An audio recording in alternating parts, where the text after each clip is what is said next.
Golden State Media Concepts Fantasy Football Podcast is your one-stop shop for fantasy football news and advice. Can't decide on who to draft on the first round? Going gaga on how to line up your team. We've got you covered. Traditional league, dynasty league, PPR league, IDP league, even daily fantasy football league. Join us as we break down all the questions of fantasy football. It's the Golden State Media Concepts Fantasy Football Podcast.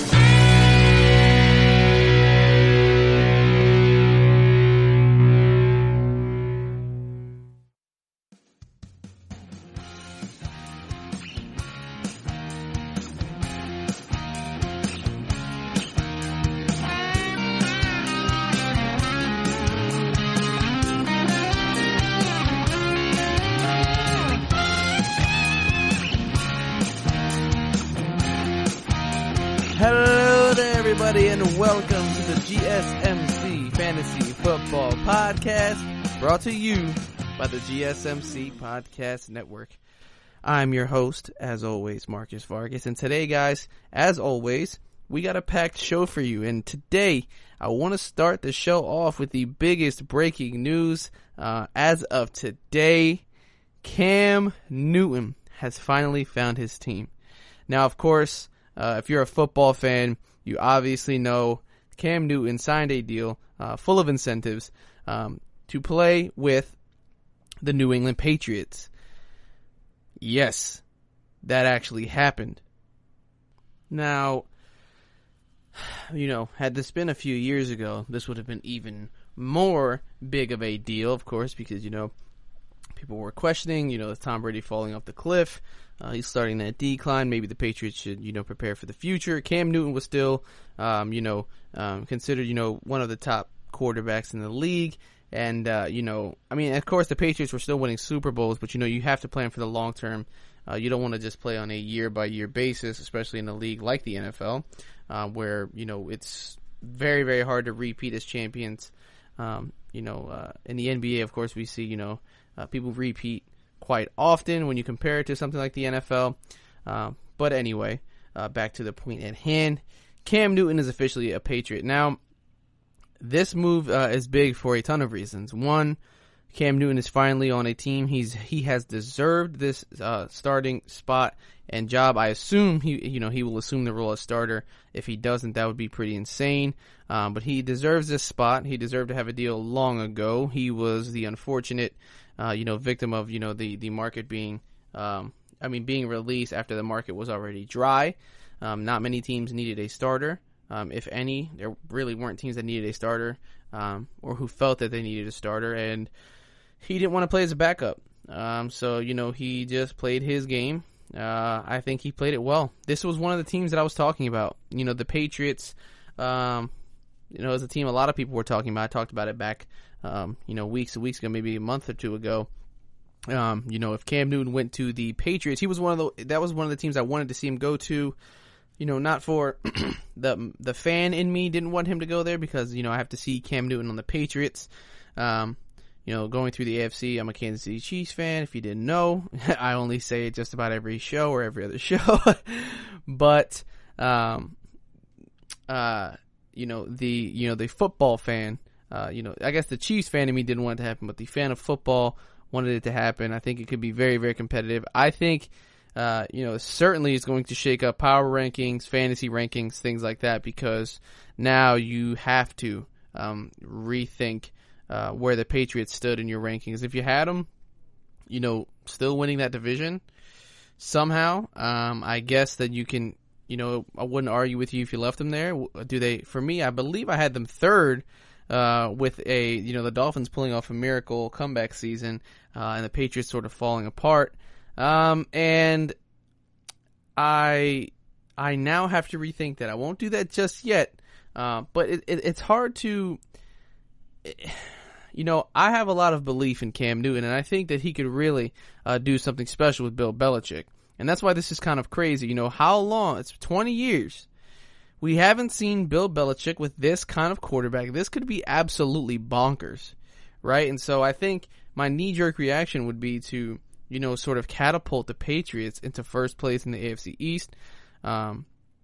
because I really don't think that Cam Newton, we haven't seen Tua play. Josh Allen is what he is. Sam Darnold is what he is. Cam Newton is now the best quarterback in that division.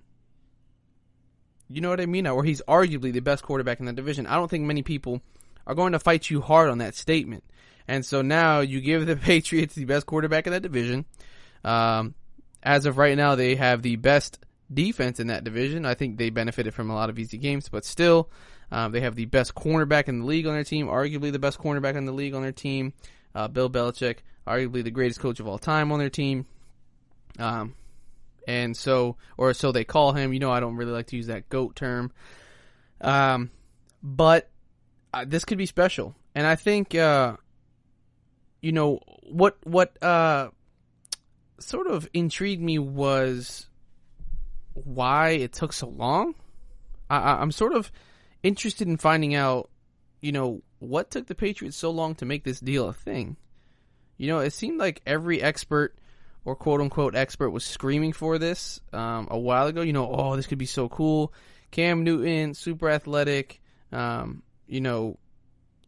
could Bill Belichick do with this new gadget, this toy, basically? It's a shiny, well, not a shiny new, but it's a used Lamborghini that maybe he could do something with, fix up the parts that are messed up. It's very, very interesting. And now, of course, the last time we saw Cam Newton, he wasn't the best. And since that, his MVP season, it really hasn't been the same.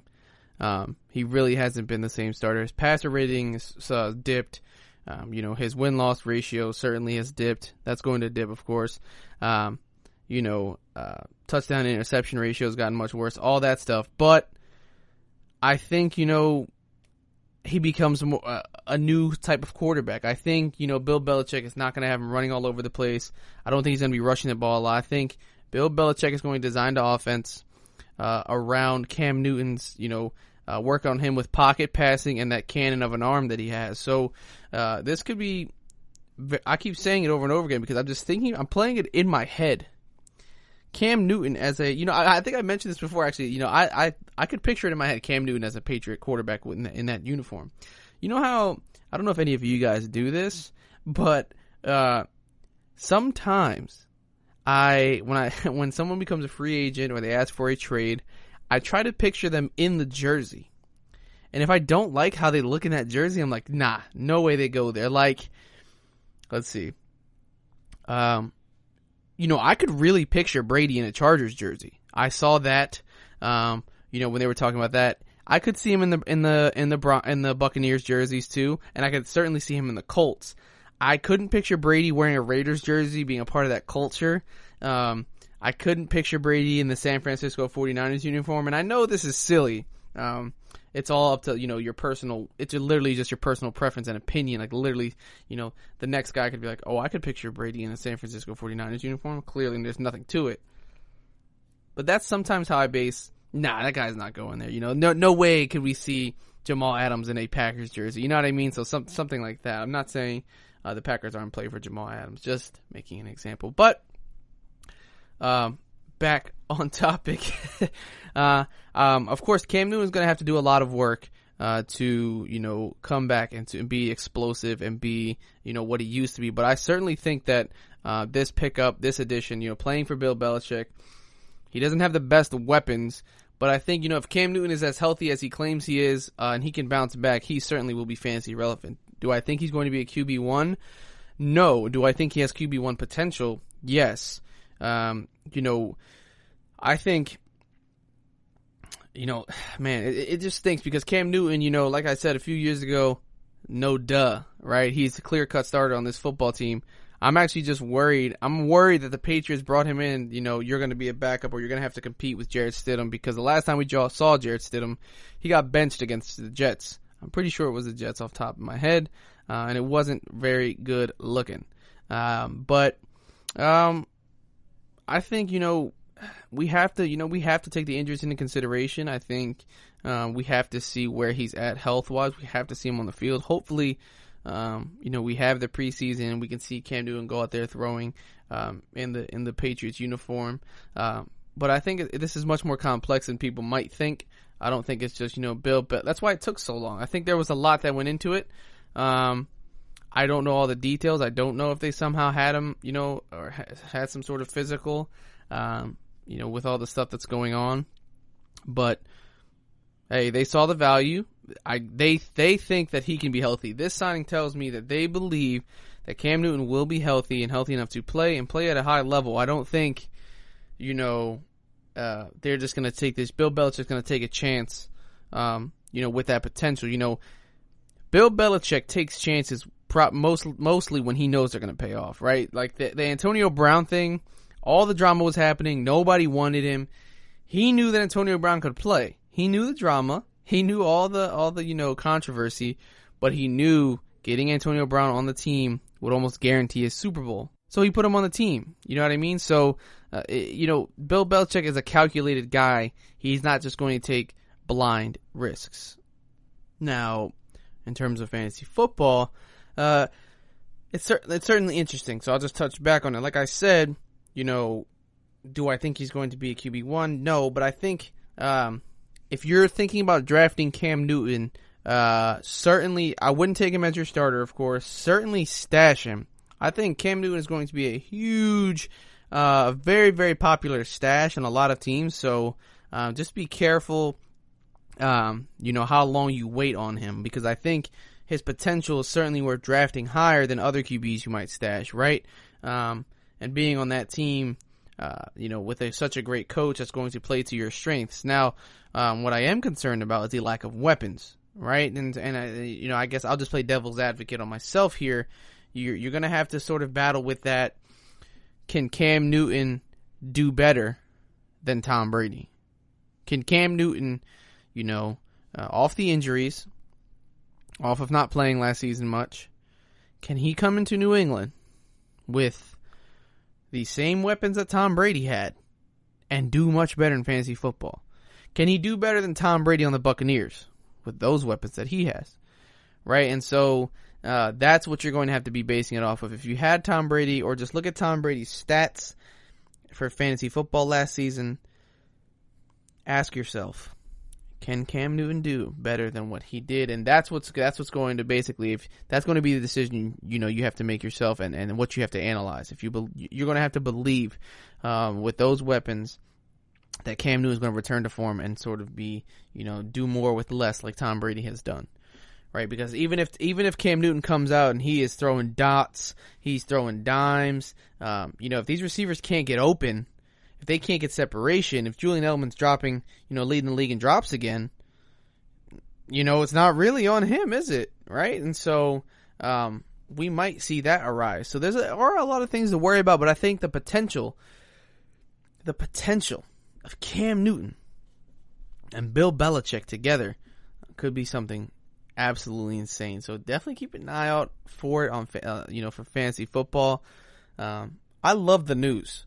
My first reaction, I was just sitting, I get the notification from NFL.com, which is interesting because I usually get the notifications from ESPN. Anyway, I get the notification from NFL.com. My eyes just popped wide open. I'm like, holy moly. And I'm just like, I just actually screamed throughout my house. I have several brothers that live with me, and I just screamed, yo, Cam Newton's on a team, because I was surprised. But I'm not surprised he's on a team, but I'm surprised because of how dry the market was, where we were at. People were saying the Patriots weren't interested. The Chargers weren't interested. And so, I thought Cam Newton was stuck. It was going to be the weirdest sort of scenario where, we have a very quality quarterback on free agency, and he's just going to wait for someone to get injured and join the team. So I think it's really, really weird. And I don't know. But just to give you a more in-depth sort of analysis of the weapons that Cam Newton's going to have, because I don't know if I said I would wait, but I have it here. Last season, Tom Brady finished QB12. Does Cam Newton have it in him to finish better than QB12? That's really interesting. James White last season was RB18. Sony Michel, RB31. Rex Burkhead, RB47. Julian Edelman was the wide receiver 7. But here are the other wide receivers. Wide receiver 58, wide receiver 69, and wide receiver 123.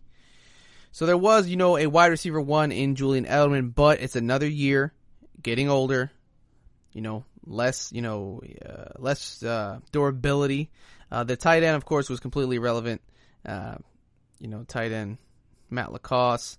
And actually, Philip Dorsett's not even on the team anymore. So it's pretty insane that, the lack of talent that's on that team and what Cam Newton's going to have to work with. So he's certainly going to have to get back to that form. And remember, in the draft, the New England Patriots really didn't do much concerning the offense. They got 2 tight ends, they got an offensive tackle, but they really didn't do much to address the skill positions. Yes, they added Damiere Byrd, Marquise Lee. These aren't huge names, right? These are, of course, this is stuff that they can work with, but it's not Tyreek Hill. It's not what's this guy's name? I'm blanking on. DeAndre Hopkins that the Cardinals got, right? So definitely going to be interesting. I can't really give it a super an in-depth analysis and tell you where I think Cam Newton's going to finish as of right now. But I can say I think right off the bat he'll be worth stashing. Now with that, guys, let's go into our first break, and when we get back, more Patriots talk.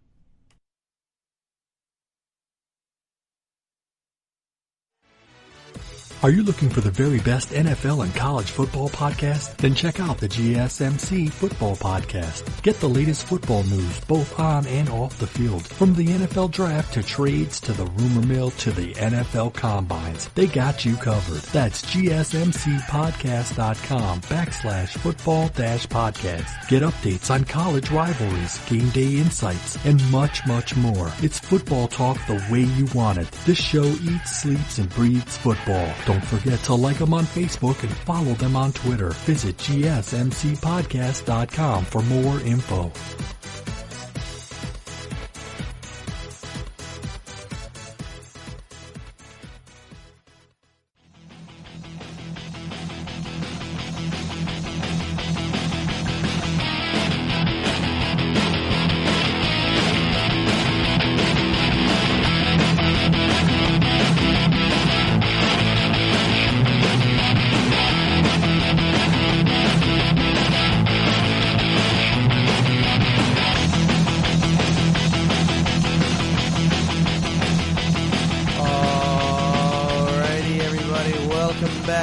GSMC Fantasy Football Podcast, brought to you by the GSMC Podcast Network. And now we are back. We just got done talking about Cam Newton's arrival in New England, New England Patriots, where they might end up in terms of, division rankings, et cetera, how that's going to affect fantasy, sort of. And, of course, later on, maybe another episode, we'll go into more detail. But I want to continue talking about the New England Patriots because I think it was soon after, maybe it was before, but also today we found out that the New England Patriots are finally receiving punishment for cheating. Yes, can you believe it? Because honestly, I can't. The punishment is so good. It's so, they're never going to cheat again. There's no way they cheat again. This is like such a harsh punishment. I can't even believe the NFL instituted this. Like, it's honestly shocking. The New England Patriots were fined $1.1 million and lost a third-round pick. Oh. Man, I honestly don't know how they're going to recover. Honestly, I did this segment after the Cam Newton one because, I kind of wanted to set you up there, kind of lull you to sleep. And then, sort of, just boom, psych, wrong number. They're done. I don't know how they continue as a franchise here. Losing a third-round pick is colossal. I really don't know how they get back from this because, you lose a third-round pick, you're basically done as a franchise for that year. it's just basically it takes away all of your competitive, it takes away your ability to compete with any top teams because, what do you do? What do you do? The third round is where all the stars are born, stars are found. It's where you can find a franchise QB, where most people find their franchise QBs and running backs and all that. So if you're a Patriots fan, man, I feel bad for you. Because, it's really good that the NFL, they take such a hard stance on cheaters, and if you cheat, you're not going to get away with it. You're going to be severely punished. And I'm glad, the NFL is, trying to send a message here to any other teams, owners, or coaches who think that they might, pull a fast one on anyone or sort of, try and get their own sort of competitive advantage over other teams. That doesn't fly in the NFL. All right, and certainly, you can maybe get away with it one time, but there is not a chance you're going to get away with it more than once. I think that's pretty clear. All right, guys, clearly, I'm joking. This punishment is absolutely a joke.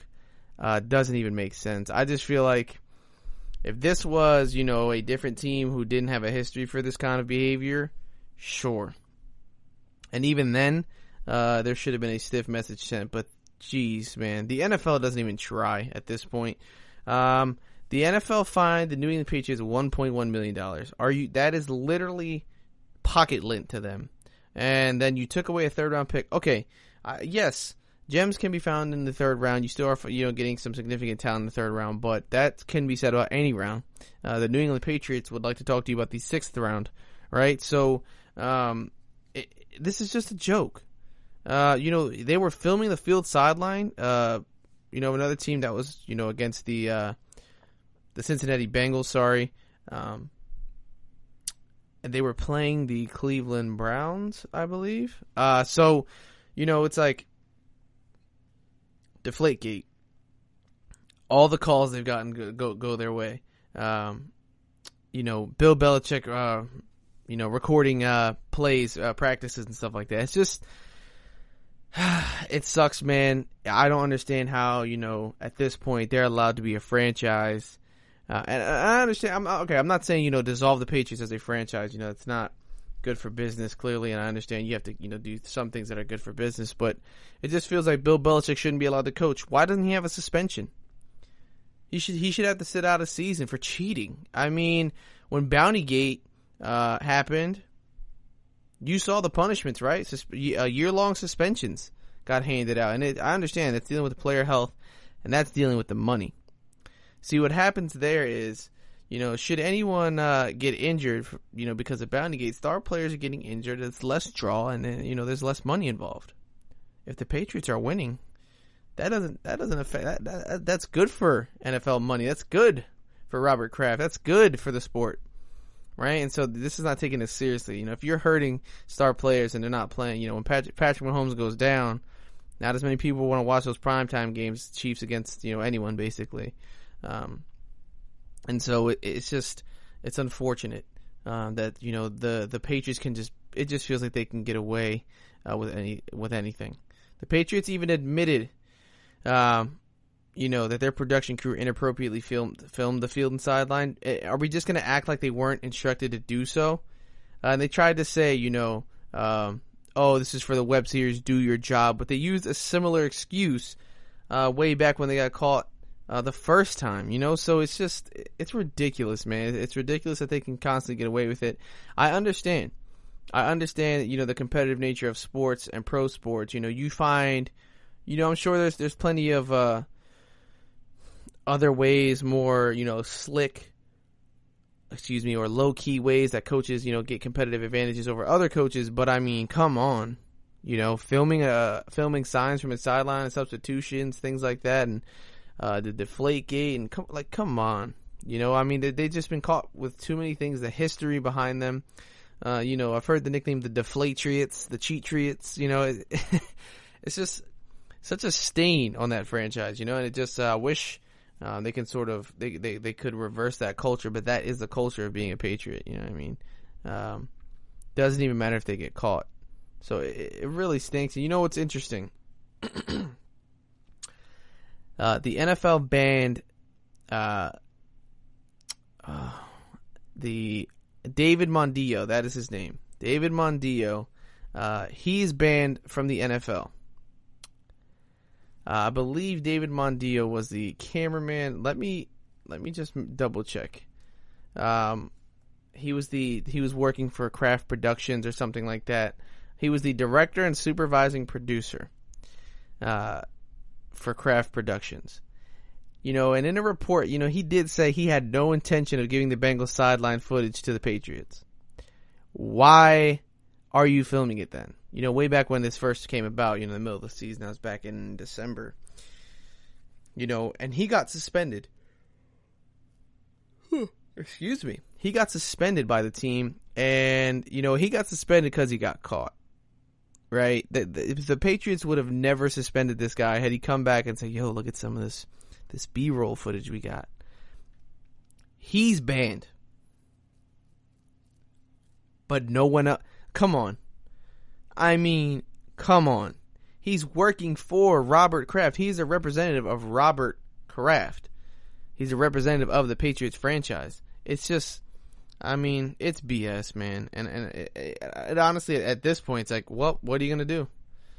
What are you going to do at this point? Because they constantly get away with stuff. They constantly do it over and over again. It really sucks. And, what can you do about it?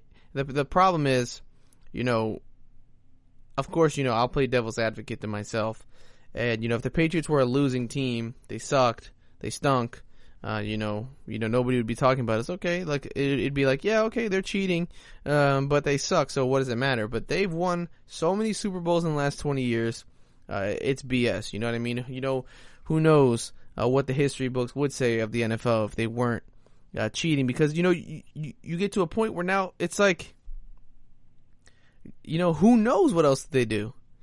These are just the things they get caught doing because of silly slip-ups. Who knows? Because these are some pretty bold things. To film another team's sideline, to deflate footballs, to film practices and coaches and plays, that's insane. You know what I mean? It's just, you outright know you're not allowed to do it. You're a cheater. It ruins the integrity of the sport. And honestly, it's just very disappointing. It's hard to respect Bill Belichick. And I think this is why I'll never consider him the greatest coach of all time. Not that I love using that term, but not, he'll never have that sort of level of respect for me. I think he's a great coach, but the cheating, Lance Armstrong admitted to doping. All of his Tour de France titles are stripped, and it just stinks. And, you saw some severe punishments with the Houston Astros situation in MLB. And, okay, yes, they didn't cheat. They weren't caught last year cheating in the Super Bowl, but who knows, right? These things, these things eventually lead to Super Bowl wins. And, the Patriots, maybe they don't cheat in the Super Bowls. They have lost a couple.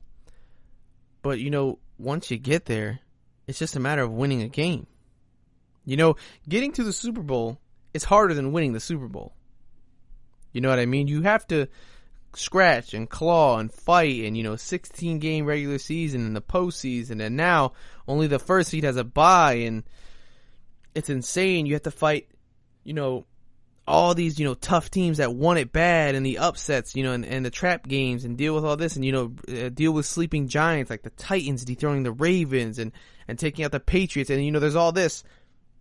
Getting to the Super Bowl is the hard part. I'm not saying winning the Super Bowl is not hard. Of course, it's difficult. The pressure, the lights, the situation, the once-in-a-lifetime opportunity, the weight that has on your shoulders, especially if you're a rookie or something, or you're first time in the Super Bowl, no playoff experience, no Super Bowl experience, things like that. Yes, that gets to you. But it's just a matter of winning one game. If you're cheating every other game, you get to the Super Bowl and you win the game, you're still a cheater. And you still won that Super Bowl because you cheated, right? So it stinks. I wish the punishments were more severe. It doesn't matter. They've lost draft picks before. They don't care. They've been just fine since, you know, and they'll be just fine after this. $1 million in a third-round pick is absolutely nothing to them. So it just, I don't know. I don't get it. I don't get what the NFL, you know, if they think that they're sort of, I bet the NFL thinks that this is, you know, a damning blow to the Patriots. They probably think that they're, you know, this is, you know, swift and good punishment. I wish, you know, they cared more about sending a message to other teams, because to me, this is nothing. If you tell me, would you trade being fined $1 million and losing a third round draft pick for a Super Bowl championship? Would you not trade that? Like, is that not just the easiest thing ever? Because, you know, Jerry Jones says, you know, there's no what he said, there's no check big enough I wouldn't cash to win another Super Bowl, right? Ask him if he would pay $1.1 million and a third round pick for a Super Bowl. And I understand they didn't win the Super Bowl, but I'm just putting it into context. They've cheated before to get to Super Bowls and win. At this point, it's almost fact. You know, it's they've gotten caught so many times that means that they're juggling so much illegal activity and cheating that sometimes they slip up, and some of them slip through the cracks, right? And so, and I understand it is hard to, you know, you can't just, you know the defense's plays and that's it. Your players have to go out there and do it, but you can't sit here and tell me that that's not, you know, providing so much help, giving you a ridiculous competitive advantage, knowing plays, knowing subs, knowing signs. You know, it's pretty insane. You know, Bill Belichick always fields a great defense. You know, even if the offense is slouching, his defense is pretty solid. Coincidence? I don't know. Maybe, maybe not. But it is what it is. Those are my opinions on it. I hate that, you know, facet, that side of the Patriots, because it'll never leave, not in my opinion. I'll always think of them as cheaters, for sure. And I have respect for Tom Brady, Gronkowski, all those greats, Edelman, you know, Wes Welker, all the greats that have been on that team, Deion Branch, you know, Stephon Gilmore, but because they have immense talent. But it's just, when you belong to that franchise, it's tough to you know, sort of put aside that they cheat and have no regard for the, you know, integrity of the game. It does suck. And, you know, and this is not just a bias because of the Patriots. You know, they came out that the Chiefs were doing something deliberate to cheat, stealing plays and cheating. That would be absolutely heartbreaking. You know, I wouldn't just say, you know, oh, well, hey, it's my team, so it's whatever. Nah, it'd be very, very heartbreaking, because I'd much rather win the Super Bowl, you know, the honest way, the right way, than to cheat for it and at least have one, you know. So it is what it is, but I guess we'll just have to wait and see who gets caught next and see what the punishment is then. And I get it. You know, I understand. You know, it's part of the game to try and get a competitive advantage over people. You know, hey, you know, we saw, was it Tre'Davious White or was it Marlon Humphrey? I forget the corner that the play sheet blew onto the field. I think it was Tre'Davious White, and he picks it up and starts reading the plays. Like, I don't think, you know, it was funny, but, you know, he's trying to get a competitive advantage. You know, you got to do anything you can, I guess. But as long as it's within, you know, the rules of the game, I'm all for it. If it's a loophole, I'm all for it as well. Hey, you found the loophole, you know, props to you. So, but as long as it's not, you know, strictly breaking rules, then I think it's fair game. But with that, guys, we're going to go into our second break. And of course, when we get back, more football talk. We'll keep the show rolling. It's packed as always. So stay tuned, guys. We'll be right back after this short break.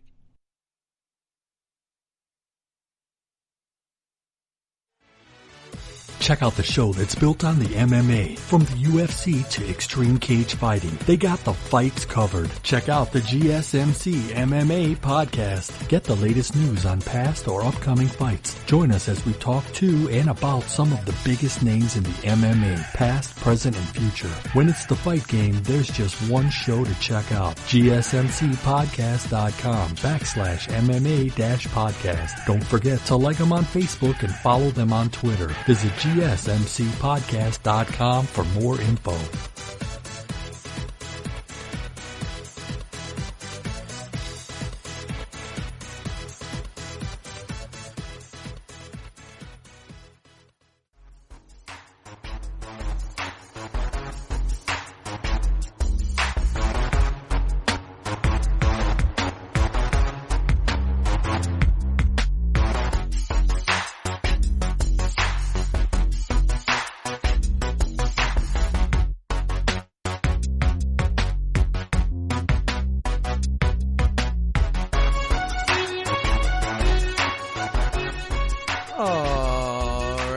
guys, welcome back.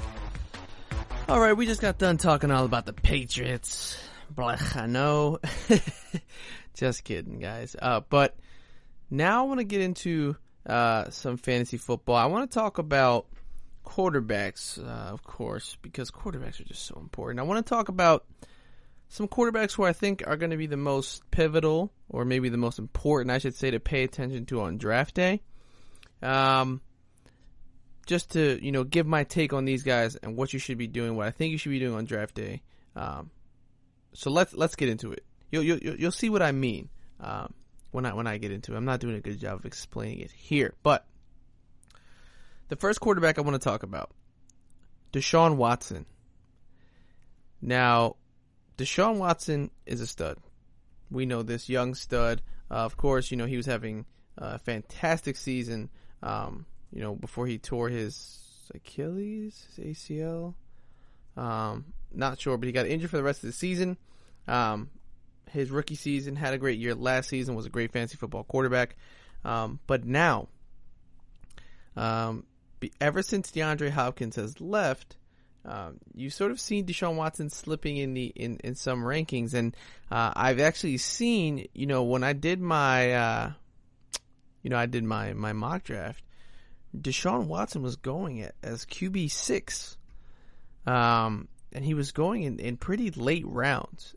And I think you guys are going to want to take advantage of this. I think a lot of people, come draft day, they're going to pass on Deshaun Watson if a guy, when they're selecting a guy like Russell Wilson or Kyler Murray's available, and if they, don't hate the Cowboys, Dak Prescott's there, they might be taking him over Deshaun Watson simply because of the fact that DeAndre Hopkins is gone. Now, the reason for this is when you have such a transcendent talent at the wide receiver position, a lot of people put it on the wide receiver. They just say, of course, he's going to get that many, yards or passes or stats like that because he has DeAndre Hopkins. Anybody could do it with DeAndre Hopkins. We saw, Brock Osweiler,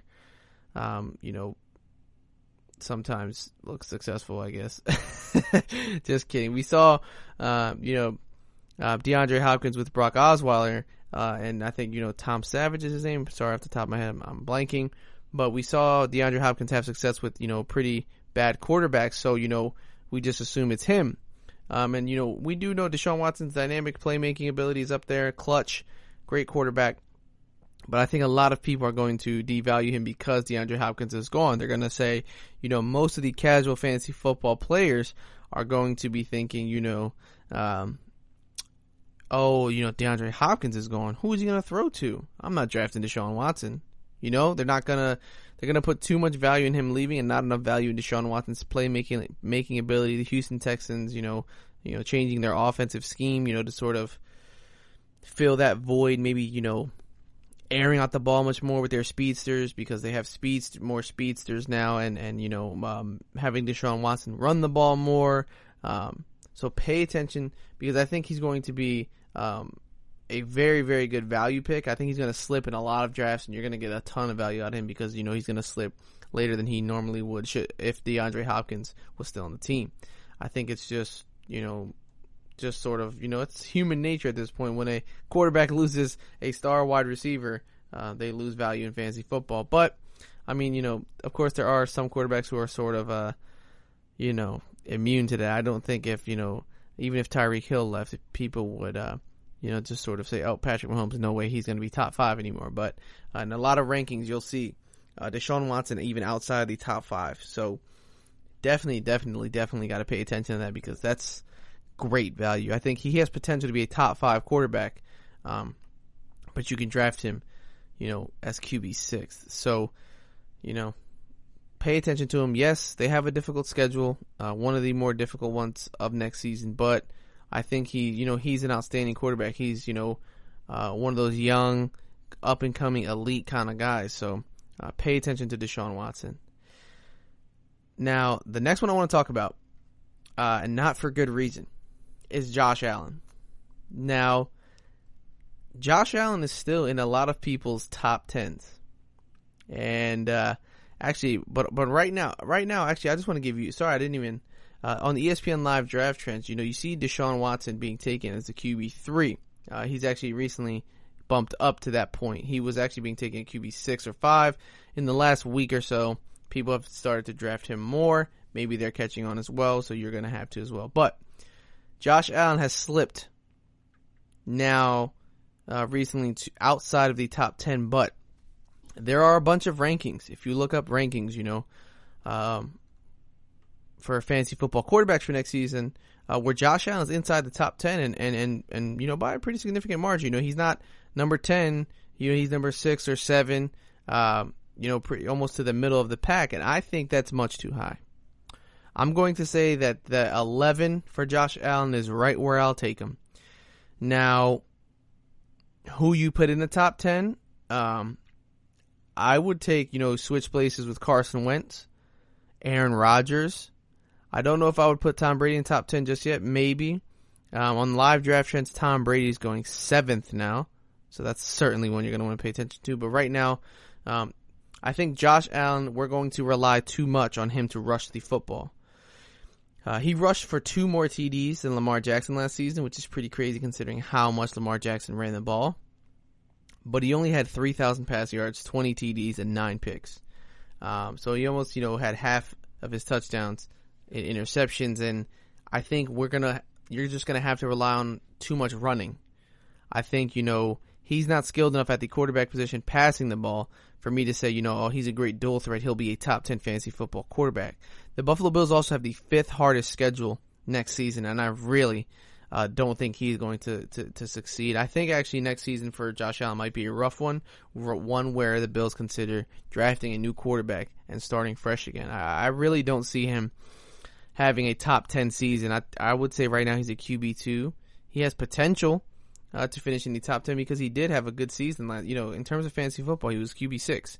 But next season with a tougher schedule, more film on the guy, teams aren't just going to, let him get better and better and better. I think, yes, he improved from his rookie season, but I really think he's going to have a rough season next season, and he's not going to be a top 10. So devalue Josh Allen, guys. I think he's being valued way too high. You can pass on him for a guy like Tom Brady, Matt Ryan. I'd take that. Carson Wentz. I'll take that. Deshaun Watson, if he's being picked 6th, would you take him or Josh Allen? Give me Deshaun Watson all day. Deshaun Watson has the ability to run the football as well, and he's much more accurate with the football. And I think, much more dynamic, much more of a star that I would want. So definitely pay attention to Josh Allen. These are going to be very, very important. Seeing where these guys go, take advantage of where these guys are going. Basically, is the message of this segment. Take advantage of where these guys are going to go on draft day, because a lot of people are going to over or undervalue them, and you need to be able to pounce on that. Now, still, I'm going to bring him up. Matthew Stafford. Matthew Stafford is still being drafted outside of the top 10.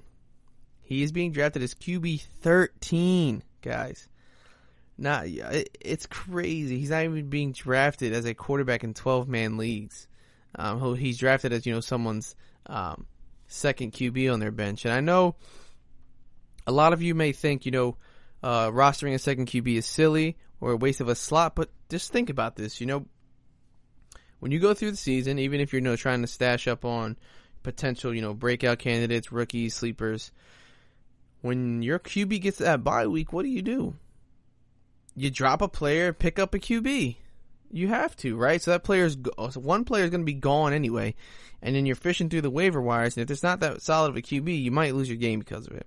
And so, I'm a guy who, if the talent is there, likes to pick up a second quarterback, because if I get a guy, I had a season on Patrick Mahomes' rookie season, I had Patrick Mahomes and Aaron Rodgers, couldn't be stopped, won the Super Bowl, right? Because, if a tough matchup was coming for one, well, Patrick Mahomes' rookie season, not his rookie season, excuse me, his first season as a starter, he was just phenomenal. I didn't ever have to sit him, but on his bye week, I plug in Aaron Rodgers, and Aaron Rodgers was performing well that season as well for fantasy football. And so, having 2 quarterbacks, again, too, one thing I do want to say, sorry, this is a bit off topic, but, one of the strategies that I use when drafting, keeping a player from another team is a useful strategy. if you have Aaron Rodgers or you have Pat Mahomes and Matt Stafford, if Matt Stafford starts going off, another team doesn't have him with the potential to beat you. And so you have to think of things in that nature as well. It's not just about having the players and they're just sitting on the bench collecting dust. You're preventing other players from having a superstar quarterback. While you have him at your disposal, should your quarterback go down, if you're drafting mobile quarterbacks, guys, you should probably, consider investing in a second quarterback for your bench. It's just, that's how it goes with mobile quarterbacks. They're more likely to be injured, more likely to take one hit that's just too hard and they got to sit out, or they get hurt and they sit out even just a series, lose out on fantasy points. It's just, Lamar Jackson runs a lot, man. And, of course, God forbid, I would never wish this on him. If that catches up to him, you're going to need another quarterback to fill in that void of how many points he's going to be putting up. It's something to consider, and someone to consider, Matthew Stafford. Matthew Stafford, like I said, was on pace to have a phenomenal season last season. He's still outside of a ton of rankings. He's outside the top 10. I think he has top 10 potential. A lot of rankings have him, sort of in the teens, low teens. I guess I like that because, of course, he missed last season, but he certainly has potential to be a QB1, I think for sure. So, pay attention to Matt Stafford. If he's slipping, he would be a great pickup for your second QB should you need one. If you don't like to do that and you don't want a second QB, well then, hey, don't get one. But I think it's very, very smart to take a second QB because I've had my QB get injured. If you had Pat Mahomes last season and he dislocated his knee, you didn't have a QB. You're in a 12-man league. You're stuck with Phillip Rivers throwing picks all the time. So, certainly something to think about. Now, the next guy I want to talk about is actually one I just mentioned already, Tom Brady. Because Tom Brady is shooting up in draft value. In a lot of rankings, you'll see him outside the top 10. ESPN Draft Champs, he's getting drafted in the top 10. He's number 7 right now. This is a little concerning. This is a little concerning because, Tom Brady at one point was feeling like he could have been a sleeper.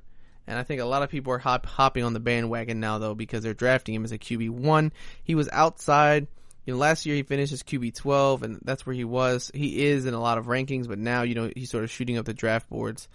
So might have to waste an earlier pick if you're looking at a guy like Tom Brady. But if you don't care for Tom Brady, if you think he's fallen off the cliff, if you think he's done, he needs to retire, he's washed, take advantage of this and get a guy like Drew Brees, get a guy like Matt Ryan, because I think, Matt Ryan, yes, he had a down year, but that offense is great. Adding Todd Gurley into that offense, they still have solid receivers. I think he's going to be just fine. Added Hayden Hurst. I think he's going to bounce back next season and have a great year. I think, taking him, if you don't get a guy like Tom Brady, will be very, very useful because, he's a pocket passer, nothing too spectacular. He's like Tom Brady with no mobility. He's not a guy who's going to be running the ball a ton, but he has a ton of weapons. So if you're not going to get a mobile QB, you got to get guys like Matt Ryan, Drew Brees, guys that have a ton of weapons, right?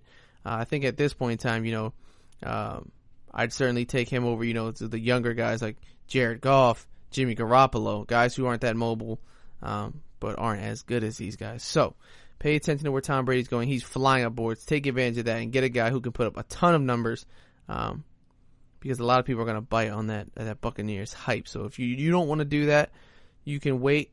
They take him. That's one less person looking for QBs, and you still got guys like Carson Wentz, Aaron Rodgers, Drew Brees, and Matt Ryan on the board. So don't draft Tom Brady too early.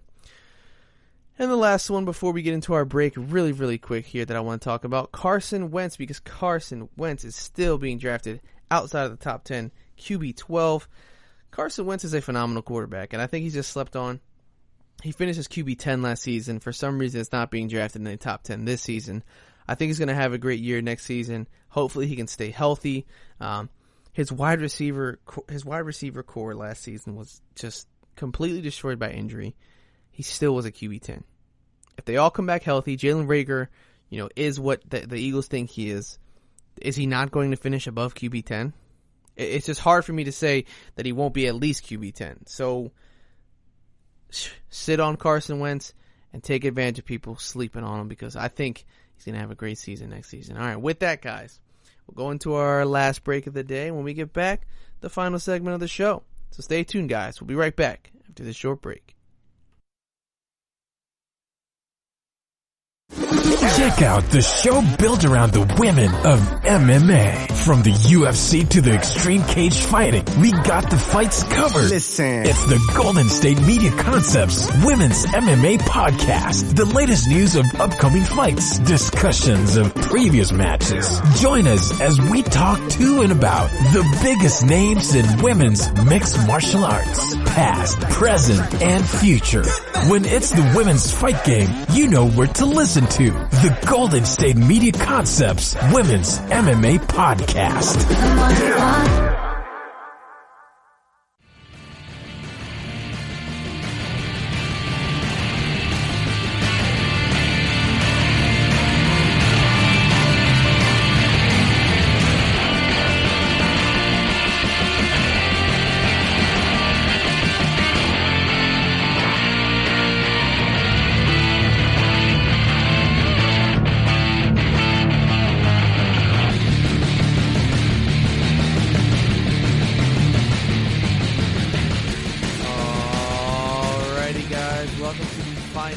Segment of the GSMC Fantasy Football Podcast, brought to you by the GSMC Podcast Network.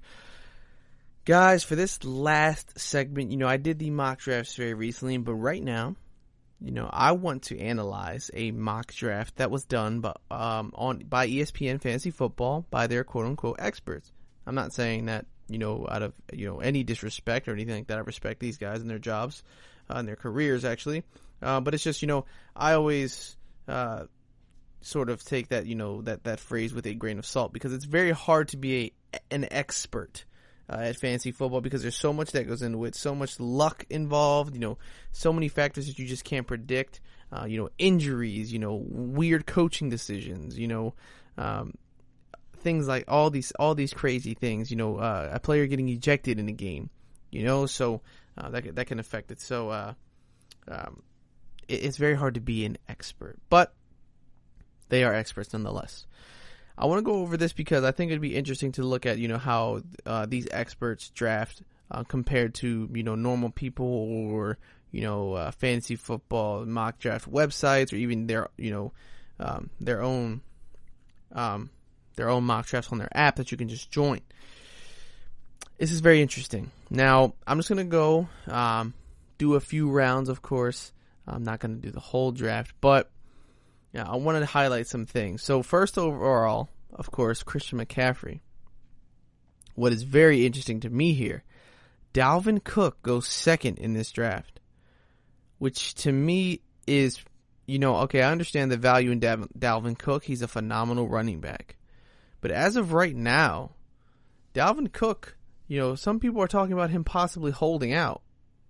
Some people are saying, he might not get this deal done and he will hold out if he doesn't get it done. We've seen it happen plenty of times, of course, and that certainly affects fantasy football.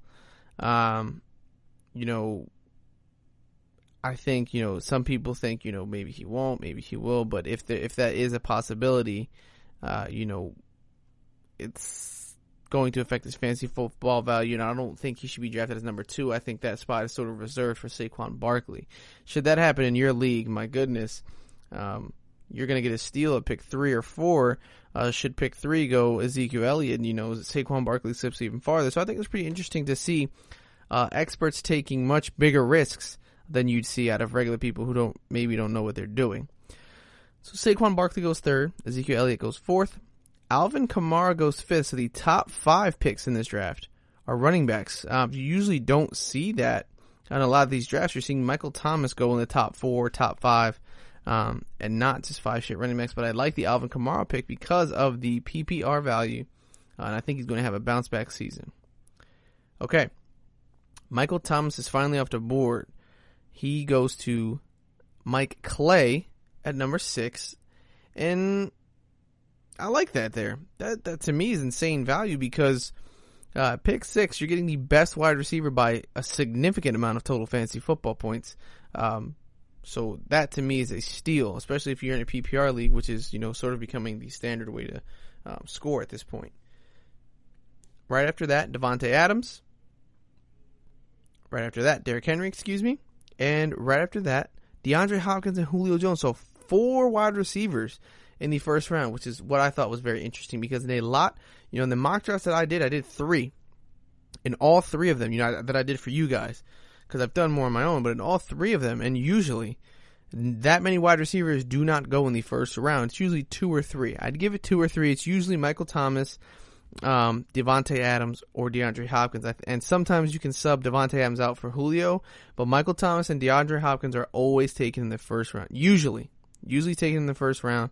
Michael Thomas for sure. It's a given. Michael Thomas for sure. DeAndre Hopkins has certainly slipped for the early second round, but Michael Thomas always in the first round, and I have seen more often Devontae Adams, so I should correct myself there. Now, what I really like here, so because 4 wide receivers are taken, they start the second round. Austin Eckler goes off the board in the second round. He's a guy that I say a lot of people are sleeping on. He has a lot of potential. He had a great season last season, even when Melvin Gordon was there. Very, very good running back. And we saw what he did without Melvin Gordon. He was the top fantasy football running back for a while, or for a bit. I know it wasn't that long. So now, this player, right, he had pick 10, has Julio Jones and Austin Eckler on his squad. Very, very good pickups. Now, the next pick is Tyreek Hill. So this person, Carabell, is going very wide receiver heavy. Chris Godwin goes off the board right after that. Joe Mixon goes at round 2, pick 4, which I like. Because, when I did my mock drafts and for a while in rankings, you even if you look up rankings now, Joe Mixon will be in a lot of top 10s for fantasy football. And and they're taking him a lot of, I've seen him go in the first round. I'm not going to argue that he should be a top 10 guy. I think maybe 10, 9 or 10. But people taking Joe Mixon in the first round, I think, is pretty absurd. I like him here in the second round. I think in most drafts he's not going to go as RB8 because I think you'll get 2 more running backs gone in the first round and 2 less wide receivers, so he'll be closer to RB10. But I like Joe Mixon in the second round. Right after this, now Aaron Jones, Kenyon Drake, Nick Chubb go all back to back to back to back.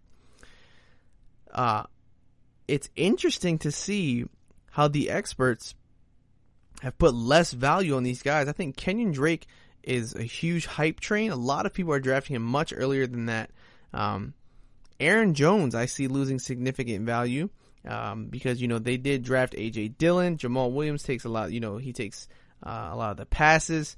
But I think Nick Chubb is being severely slept on by experts and non-experts alike. Nick Chubb being taken in round 2, pick 7 as the RB11 to me is sort of a travesty. I think he's certainly going to be RB1 at least. This is a 10-team mock draft, right? So this would be, he's taken as an RB2 in this draft here by experts. Certainly a steal at this point. If you're getting Nick Chubb, that drafter has Ezekiel Elliott and Nick Chubb as his 2 running backs. Certainly a fantastic duo. I would love that if that was on my team. Nick Chubb has a ton of potential. I think he's going to surprise a lot of people. A lot of people are sleeping on him. We don't see the first tight end go off the board until round 2, pick 9. Mike Evans goes after Nick Chubb, and then Travis Kelce at pick 9. What I do think is interesting here is the 2 Tampa Bay wide receivers going in the second round, back-to-back as wide receiver 6 and wide receiver 7. I'm not sure how I feel about Mike Evans. I think Chris Godwin will be the guy. I think Mike Evans can be taken much later than this, but if you need a wide receiver, he's there. Certainly talented, but I would rather have a guy that's, like Kenny Golladay, who's the clear, top guy with a great quarterback who in this draft slips to the third round. Now, Travis Kelce, round 2, pick 9, excellent value for him. Like I said, he should be the first tight end to come off the board. If he's going in the second round, that's fine because of how, the numbers that he puts up. And there should be a significant gap between him and the next tight end, which we do see here. I'll talk about it later. Now, the pick that really interests me here, Miles Sanders, going in round 2, pick 10, way before guys like Leonard Fournette, Chris Carson. The experts are in on the PPR value of Miles Sanders. I like it as well. He goes before Josh Jacobs, goes before Clyde Edwards-Helaire. I think Clyde Edwards-Helaire will come out on top in fantasy football value, but as of right now, for sure, that is justified. Picking Miles Sanders, a proven guy, he's been on the field. We haven't seen Clyde Edwards-Helaire yet. We don't technically know if for sure he's going to be the starter. Damon Williams still is on the team, so I like that pick. I think that's a great pick, RB12 for Miles Sanders. I think he'll finish better than that. It certainly has potential to finish much better than that. Kenny Golladay slips to the third round. I think he's going to be a stud. They're calling him Baby Megatron for a reason, guys. He's a very good wide receiver, and I think with Matthew Stafford, he's going to be even better. Last season, he was 7th in yards, and he had 11 TDs. 11 TDs. I'm pretty sure that was first in the league. So, great wide receiver. I think, he suffers from being on a bad team because, he's Kenny Golladay. But I think he actually also was one of the top, fantasy football wide receivers. Off the top of my head, I am not sure, but let me actually check. Yes, one of the top, he was wide receiver 9 last season, yet he's being drafted here in the third round. If you can get a wide receiver 1 in the third round, that's insane value. I would definitely take that. It's actually sort of interesting that he's taken this late because he's drafted here as the wide receiver 8, but the wide receiver 8 doesn't get drafted until round 3, pick 1. Very, very interesting because so many people were taking wide receivers early that they picked up wide receivers, that these wide receivers are slipping. I think, in your draft, you're going to see less wide receivers taken in that first round and then a flurry, like a huge flurry in the second and third round. So players like that aren't going to be available unless you got a lot of guys that like to just hoard running backs. But again, like I said, that's why it's always important to know who you're drafting with because there's justification for getting running backs in PPR and there's justification for getting wide receivers, have a ton of targets. Just to keep going here, because I kind of have to brag, the experts have agreed, or they've shown. Patrick Mahomes, QB1. Patrick Mahomes is taken round 3, pick 4, right before Lamar Jackson, and round 3, pick 5. Lamar Jackson and Pat Mahomes go back-to-back. I've seen it in a ton of drafts. Round 3 seems like the spot to be picking Pat Mahomes and Lamar Jackson. That's where they're going to go in your league. They might go earlier. I don't think they should go earlier, but round 3, I think, is where most people are selecting these two. One of these two, at least. And honestly, at this point, it's come to be expected. I like it. I don't think it's too early. I don't think it's a little early. It's not too early, though. I like it. So, definitely interesting. Leonard Fournette here, being drafted in the bottom of the third round, I think is very interesting because he was a pretty solid fantasy football running back last season. I don't think, a lot of people realize, but he didn't have, that bad of a year. I understand, he had all the drama, and, he's on the Jacksonville Jaguars, aren't that good, but Leonard Fournette was the RB7. And he's being drafted, well into the third round, as the RB, 13 in this draft. So, pay attention to Leonard Fournette and these guys who are slipping because of their sort of, their media coverage and their controversies. It's very, very interesting. But I'll go through this next round here because, of course, after this, once you get through the round 4s and the 5s and the later and the mid rounds and the late rounds, it kind of gets all, irrelevant at this point. You're kind of, you're betting on guys to break out. You're getting backups, you're getting sleepers and all that. One interesting thing is Tom Brady was taken in around 13. I think that's excellent value. If you guys think Tom Brady is a top 10 quarterback, getting him around 13 certainly is going to be good for you because you're going to load up on a ton of skill position players. I don't do that just by nature because I fill all my positions before I start filling up my bench. But if you like to fill your bench and your skill positions and fill some in your bench, then that's extremely good. I want to skip ahead. I want to skip ahead because Raheem Mostert is being drafted. He got drafted as the RB23 in this draft here, but Raheem Mostert was an absolute stud last season. He did extremely well in fantasy football. I think it was the second half of the season. I actually want to look at his stats right now. He finished as the RB26 But if we look at his complete stats, he had a lot of great games. Week 2 in Cincinnati, that was before, he was the established guy. He had 24 points. He popped off, right? A lot of people picked him up, and he disappointed for a while. I know a lot of people started dropping him. But from week 12 on, 13, 23, 24, 10, 11, and 20. Very, very solid. I think, RB23, yes, he finished as, RB26 last season, but he's going to do significantly better than that. And him being drafted at RB23, you guys need to definitely pay attention to that. He's a sleeper that I think is going to do really well for you. So pay attention to Raheem Mostert. The experts are sleeping on him a bit here too. I like him to be a pretty solid RB2 with RB1 potential. Now that he's the guy, he's the guy in San Fran now. So certainly pay attention to him. I encourage you guys to look at these. I encourage you guys to go on yourselves, look at who the experts are drafting, analyze these drafts, because I think you'll be surprised. Yes, they do things, they take risks and they do things very differently. But there's a lot of people that slip very far that even the experts might not, be paying attention to, or they want to take a risk on someone else, so they let these guys slip. So it's very, very interesting. You might see some parallels in your drafts, and you can sort of, just get that sort of perspective from someone who does this, for a living.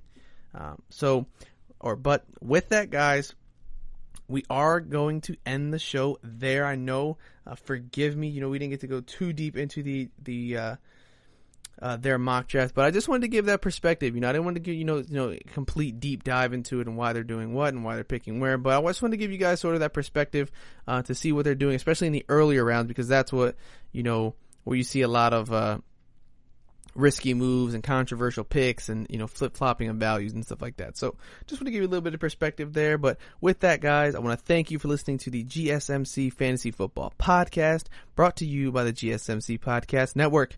I want to ask you guys to follow us on all social media, Facebook, Twitter, Instagram, and, leave a comment. Let us know what you think. Leave a great review. We appreciate those 5 stars and the smiley faces and the great comments. Of course, keep it respectful. I hope you guys are staying happy, healthy, and safe, during these wild times. Of course, I hope you're still when you go out, wear those face masks, guys. I know they can be uncomfortable, but, it just shows, you respect everyone else and those who are immunocompromised, things like that. People who can't go out, who can't even leave their house, things like that. So stay safe, guys. Always remember to love each other, treat each other equally. I hope you enjoyed today's show, guys. And of course, we'll be back next time, and we'll see you here, guys. Thank you very much, and have a good night. You've been listening to the Golden State Media Concepts Fantasy Football Podcast, part of the Golden State Media Concepts Podcast Network. You can find this show and others like it at www.gsmcpodcast.com. Download our podcast on iTunes, Stitcher, SoundCloud, and Google Play. Just type in GSMC to find all the shows from the Golden State Media Concepts Podcast Network. From movies to music, from sports to entertainment, and even weird news. You can also follow us on Twitter and on Facebook. Thank you, and we hope you have enjoyed today's program.